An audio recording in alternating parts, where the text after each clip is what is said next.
Tradition has it that Apple launches new iPhones here in September. But for the first time in several years, it's not just updates to the existing models. This year, we're actually getting an entirely new model that's significantly thinner than any previous iPhone, a model that Apple is calling the iPhone Air. There are also major updates in both the iPhone 17 and 17 Pro, but at the same time, there are changes that might not quite have the effect one would immediately hope for. And we've actually lost a model in this year's lineup as well. In this video, I'll dive into all the details, including those that Apple themselves didn't mention in their presentation.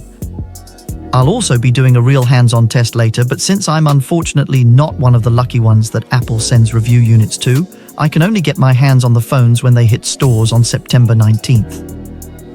However, I've already pre-ordered both an iPhone 17 Pro and an iPhone Air, so remember to subscribe to the channel so you don't miss the upcoming videos. Let's start with the iPhone 17. At first glance, it looks exactly like the iPhone 16, but it's become a couple of millimeters taller, and the bezels around the screen have gotten smaller, so now you get a 6.3-inch screen instead of the 6.1-inch that was in previous models. That's the same screen size found in both the iPhone 16 Pro and the new iPhone 17 Pro. And that's not the only thing the regular iPhone 17 has inherited from the Pro models. Last year, the iPhone 16 got both the action button and the new camera control button, just like the Pro phones. And now, the iPhone 17 gets what appears to be the same screen. The screen has now received ProMotion with a variable refresh rate of up to 120 Hz. This means that all animations and interactions with the screen are much smoother, and the screen now also supports always on, just like the Pro phones. The new screen also improves battery life, because it can adjust its refresh rate and thus its energy consumption to what you're viewing on the screen. It has also received a new version of Apple's protective layer, Ceramic Shield, which in version 2 is said to be 3 times more resistant to scratches and also features a new 7-layer anti-reflective coating, making it even easier to see what's on the screen in bright environments. Another thing that helps with this is that the screen can now reach up to 3,000 nits of brightness if you're outside in strong sunlight. Last year's models, both Pro and non-Pro, peaked at 2,000 nits. But it doesn't stop with the screen. The ultrawide camera now also has a 48-megapixel sensor, just like the Pro models, which gives you even sharper images, both for landscapes and macro photography. And the selfie camera has received a major upgrade. It now has 18 megapixels instead of the 12 that have been standard for many years. And at the same time, it has received a new square sensor so you can take full advantage of the resolution without having to rotate the phone. This means you can take landscape selfies even when you're holding the phone vertically. The camera has also received the center stage feature, which you may know from FaceTime on the latest iPads and Macs, where it automatically adjusts the framing to include everyone in the picture.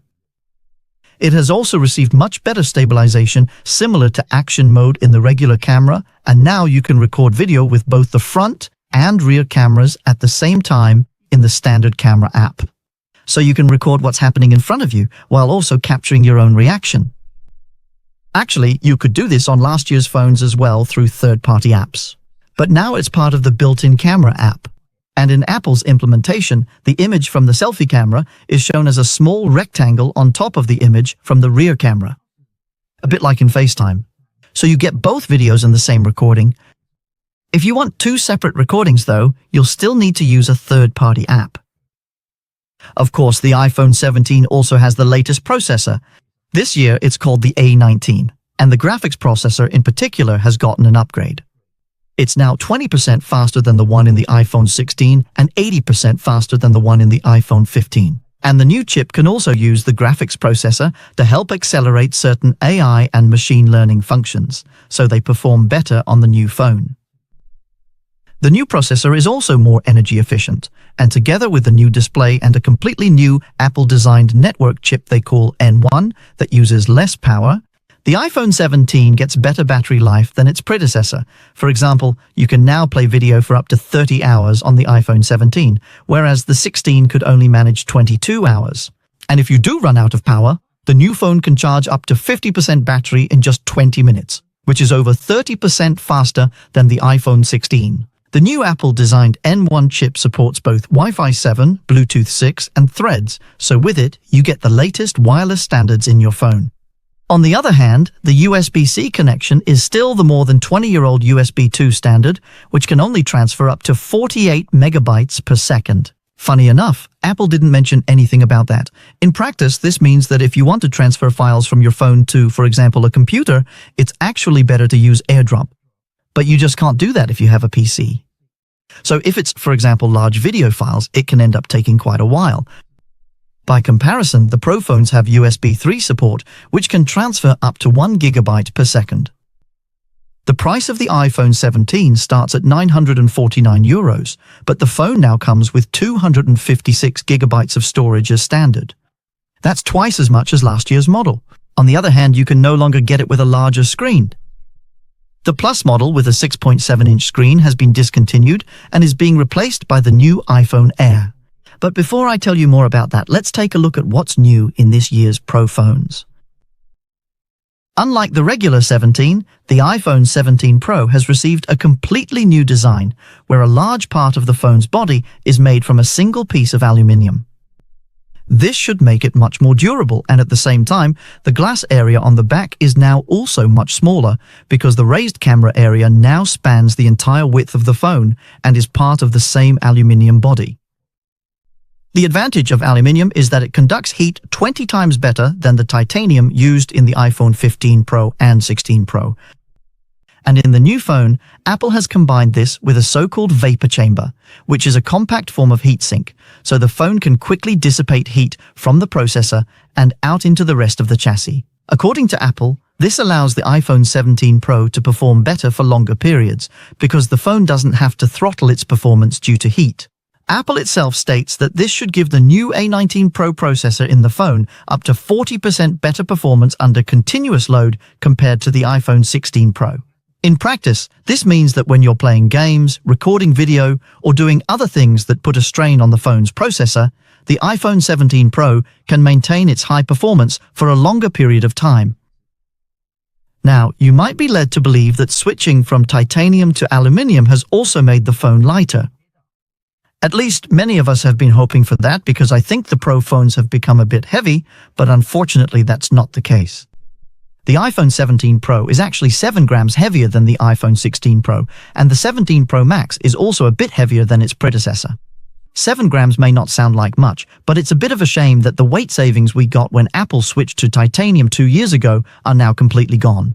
Because the iPhone 17 Pro weighs exactly the same as the iPhone 14 Pro, which had a stainless steel frame.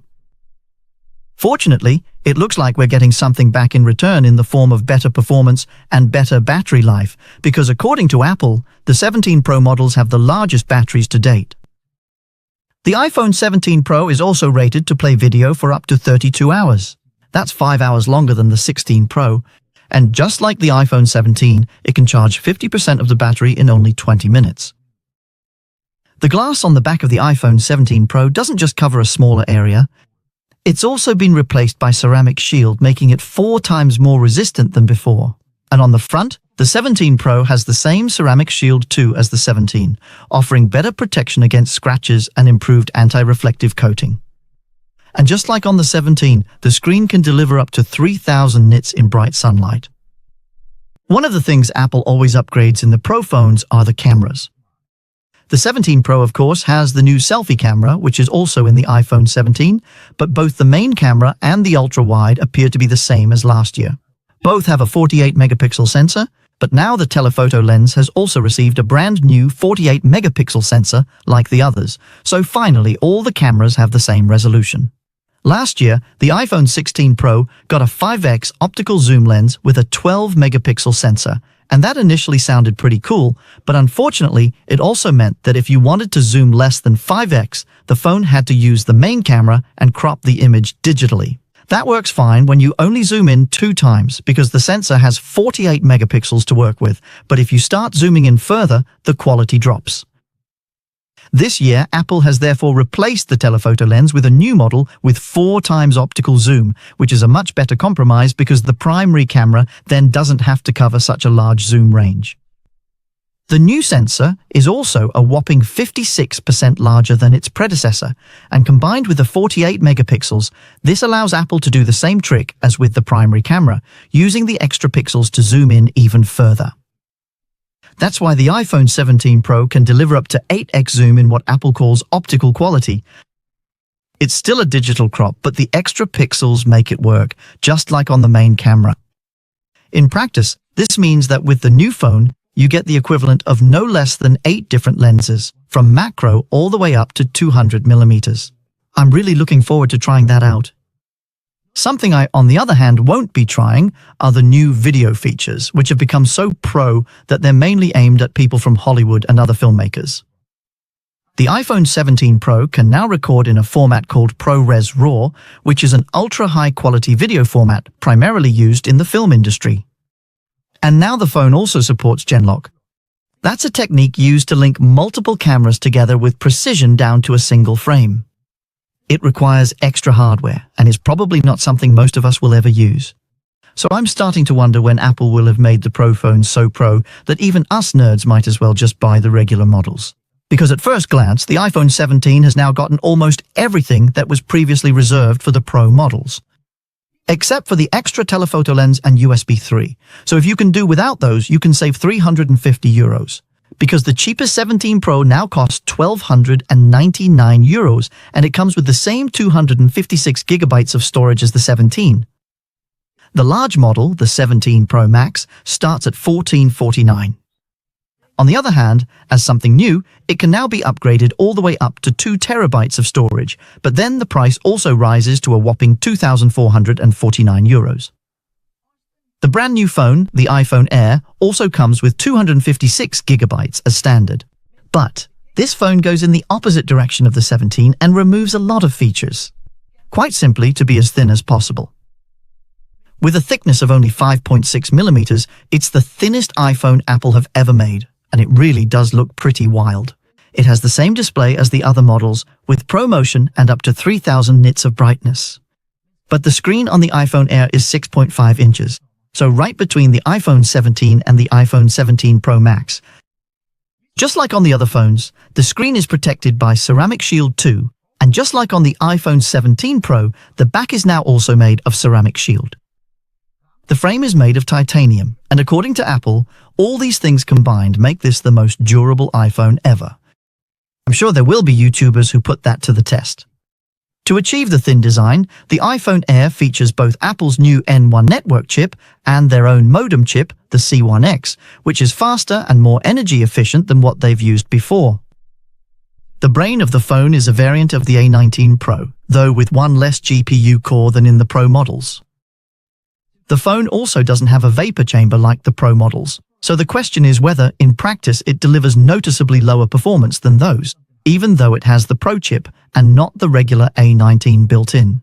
Of course, Apple doesn't say anything about that either, but I'll be sure to run some benchmarks on both models when I get them delivered.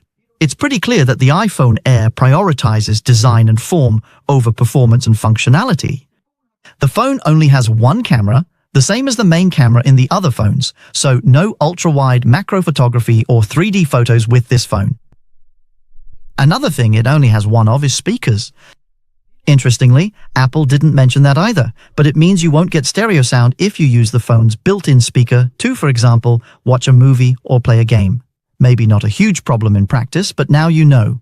Fortunately, the iPhone Air has received the new 18-megapixel selfie camera with the square sensor, so you can take photos in both portrait and landscape, no matter how you hold the phone, without compromising on quality. And you can record video with 2 cameras simultaneously. So in this area, it's not limited. However, it is a bit limited when it comes to video. Unsurprisingly, that's also something Apple didn't mention in their presentation. Since the phone doesn't have the ultra-wide lens, it can't record macro videos. That makes sense, but what you might not immediately realize is that it also can't record videos that use the 2 cameras to calculate depth in the image. For example, it can't record 3D videos, the ones Apple calls spatial videos. However, since they require Apple's Vision Pro or another VR headset for you to actually enjoy them, it's probably not a huge issue.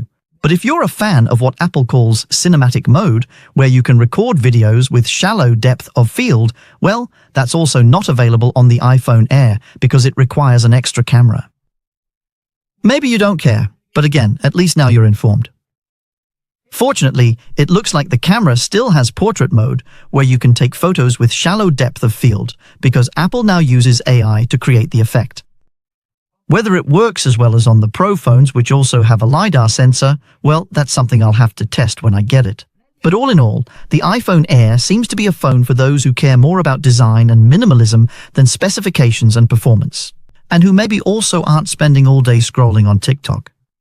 Because the phone also has a smaller battery than the other models, so even though Apple promises all-day battery life, they don't exactly specify what kind of day they're talking about. An indication that the battery life might not quite live up to expectations is that Apple has surprisingly reintroduced their MagSafe battery pack, but in a version that only fits the iPhone Air. With that, the phone gets a battery life that surpasses even the iPhone 17 Pro Max, but then there's just not as much air about it anymore. However, I'm sure the phone is really nice, at least without the extra battery pack, so if you can live with the limitations, I can definitely see the appeal. That is, if you don't mind paying at least the €1,199 the base model costs. As I said in the beginning, I've ordered both the iPhone Air and the new iPhone 17 Pro, so I can give you a real hands-on test later. In that video, I will of course also compare the cameras with those in my 16 Pro, among other things, to see if the new telephoto lens is an improvement. Until then, you can watch that video there, which YouTube thinks is just right for you. And if you feel like supporting the channel, well, you can always buy me a cup of coffee. Otherwise, well, all that is left to say is, see you soon.